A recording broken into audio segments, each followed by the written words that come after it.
Be ready. 10 seconds to go.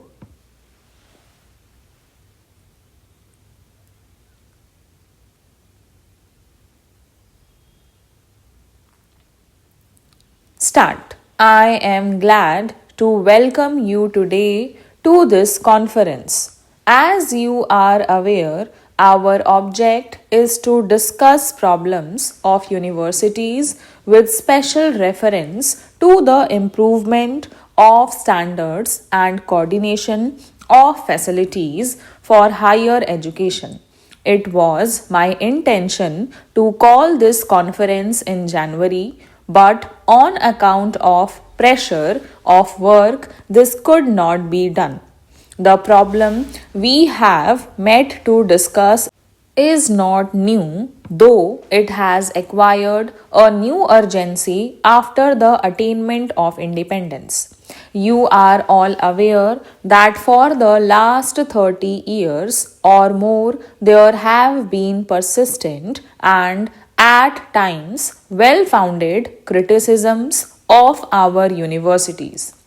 The great increase in the number of students has been accompanied by a fall in the standard of attainment. Ill equipped and ill trained graduates have increased the number of the unemployed.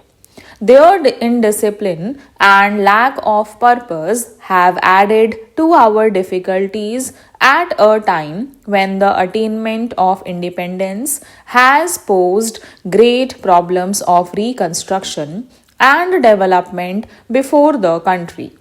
It was in order to examine the existing defects and make recommendations for the remodeling of university education in conformity with the needs of free India that the Radha Krishnan Commission was appointed in 1948. The Commission made a careful survey of the entire field and made recommendations for necessary changes in the academic, financial, and administrative setup of our universities in the new context. It redefined the aims and objects of university education and placed special emphasis on the establishment of proper relations between the universities on the one hand and the central and state government on the other. One of its basic recommendations was for the creation of a machinery for the most economic utilization of our existing resources by avoiding wastage or unnecessary duplication in the fields of higher study and research. The problem of university education was also considered at the time when the Indian Constitution was being framed. There were detailed discussions as to whether university education should be made a central or a state responsibility. The Radhakrishnan Commission had recommended that the all India aspects of university education, the repercussions and interchanges necessary and desirable between universities and the need or a national guarantee of minimum standards of efficiency require that university education should be a concurrent responsibility of the center and the states. The Commission had mentioned that coordination of facilities in special subjects be of the governments. The coordination of facilities in higher education and the maintenance of standards of university education is thus an exclusive central responsibility. This makes it necessary for the Government of India to take an immediate and direct interest in the affairs of all universities in order to ensure that the provisions of the Constitution are carried out. The government has considered the matter carefully and reached the conclusion that this responsibility cannot be discharged without the creation of an agency which would enable the government to carry out the necessary supervision and overall guidance. Since this duty is an exclusive central responsibility, the government would have been entitled to set up for these purposes an official body composed of its own officers and nominees. The government did not, however, do so. The government recognizes the value of university autonomy and desires that the necessary reforms in universities should, as far as possible, be initiated by the universities themselves.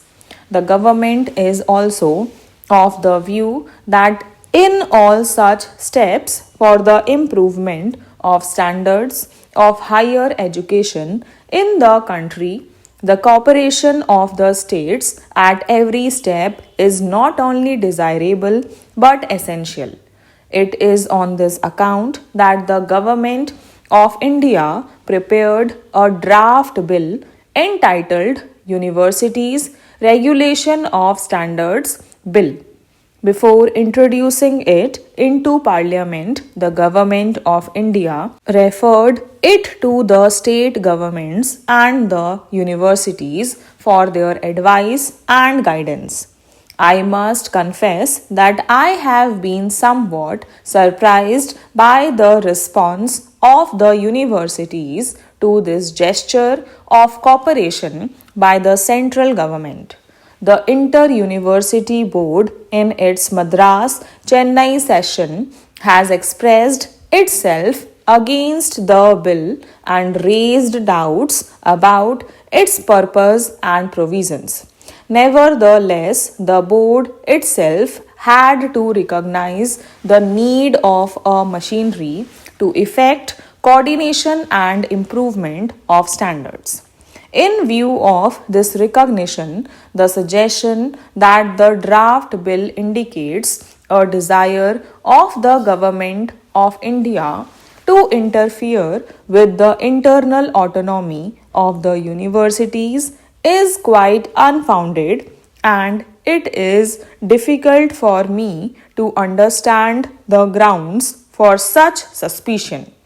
As I have already said, the government could, if it so wished, introduce the bill without referring to the universities. That it has not done so is itself evidence of the government's regard for university autonomy. Further, the constitution of the body proposed in the bill is such as to ensure that the autonomy of the universities will be respected. The government could have proposed the appointment of a body under its own control to look into the affairs of the universities, but instead, the government has proposed that it should be autonomous also. Stop